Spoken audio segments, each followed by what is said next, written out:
அச்சச்சோ, நான் உன்கிட்ட ஒரு விஷயத்த சொல்ல மறந்துட்டேன்.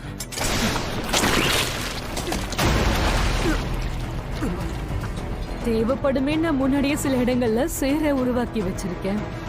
ஒரே இடத்துல சும்மா சுத்திட்டு இருந்தா நீ அதுங்களெல்லாம் சமாளிச்சிடலான்னு ரொம்ப நம்பிக்கை வச்சிருந்தல்ல. நீ அதிகமா அசைஞ்சா எக்கு தப்பா மாட்டிப்ப. இப்ப இருக்கிற மெம்பர்லயே நீ ஒருத்த மட்டும்தான் எனக்கு எப்பவும் பிரச்சனையா இருக்க. நாங்க உன்னை காலி பண்ணிட்டோம்னா அப்புறம் கண்டிப்பா நாங்க தான் ஜெயிப்போம். அதனால அடம் பிடிக்காம சமத்து பையனா மூழ்கி போயிடு பாப்போம். அந்த நேரத்துல நாங்க போய் அந்த மூடிட்டு இருக்கியா? இந்த தில்லாலங்கடி வேலையெல்லாம் பார்த்தா எனக்கு ரொம்ப கடுப்பா இருக்கு. நான் அமைதியா இருந்து ஒரு விஷயத்தை மட்டும் தெளிவா பார்த்துட்டேன். அந்த பொம்பளை கையில இருக்கிற சவாலை பயன்படுத்தி சேத்த கட்டுப்படுத்துறாங்க. அந்த நேரத்துல அந்த ஆளு வைட்டல் இன்ஸ்ட்ருமெண்ட்டை பயன்படுத்தி பாதிப்பை ஏற்படுத்துறான். ஆரம்பத்துல நான் அப்படிதான் நினைச்சேன், ஆனா அது தப்பு. நீ என்ன சும்மா வந்து அடிக்கிற, அவ்வளவுதான்.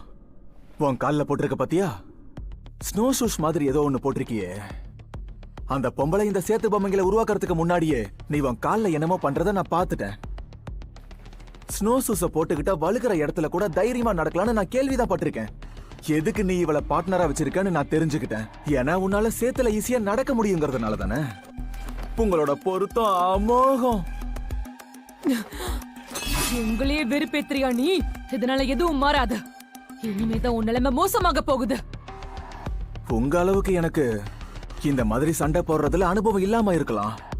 ஆனா எனக்கு என் வைட்டல் இன்ஸ்ட்ருமெண்ட்டை எப்படி பயன்படுத்தணும்னு எனக்கு நல்லா தெரியும். மோதி பாத்தரலாமா?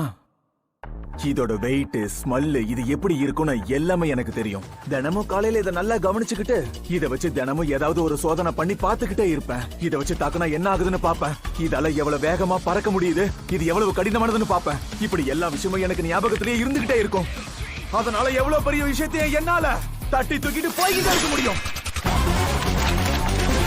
இதால என்ன பண்ண முடியும்னு இப்ப காட்டுறேன்.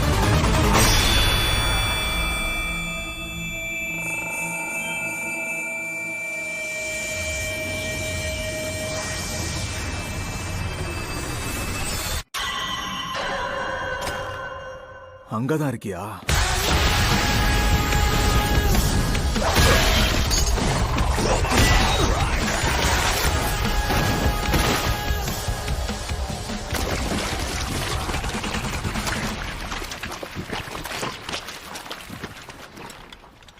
என்ன ஒரே ஒரு அடியில உங்க வேலையெல்லாம் முடிஞ்சிருச்சு? இதோ உன் கதையும் தான் முடிஞ்சிருச்சு.